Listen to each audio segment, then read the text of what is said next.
All type of delicious food in same place. এইরকম মজার খাবার আপনি যদি একই জায়গায় বসে পেয়ে যান এক একটা ফ্লেভারের, যেমন ফার্স্টেই ছিল এই সি ফুড প্ল্যাটারটা, যেখানে স্কুইড ভরপুর ছিল এবং চিংড়ি তো ছিলই, সাথে ছিল আর ডোরি ফিশ প্ল্যাটার, যেখানকার রাইসটা অসাধারণ এবং ডোরি ফিশটা যে এত বেশি টেস্টি ছিল যা না খেলে বোঝাই যাবে না।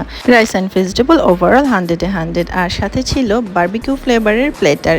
ওদের চিকেনটা টোটালি জুসি ছিল এবং খেতে অনেক বেশি মজা, আর ভেজিটেবলগুলো বেশ সফটি ছিল। সাথে নিয়েছিলাম cold coffee, which is called latte and hot cappuccino. সব কিছু মিলিয়ে ওভারঅল প্লেসটা যেমন অ্যাস্থেটিক, আর ফ্যামিলি ফ্রেন্ডস দিয়ে নিয়ে আড্ডা দেওয়ার জন্য তো অসাধারণ। চলছে এই ওয়ার্ল্ড কাপে, আপনি এখানে বসে বসে আড্ডা দিতে পারবেন, খাওয়া দাওয়া করতে পারবেন এবং সাথে মজার মজার ডেলিশিয়াস ফুড অর্ডার করে বসে ওয়ার্ল্ড কাপ এনজয় করতে পারবেন, কারণ এটা অলমোস্ট রাত্রে 1টা-1:30 পর্যন্ত ওপেন থাকে। আর বলছিলাম এতক্ষণ সিএলের কথা, যেটা খিলগাঁয়ে অবস্থিত।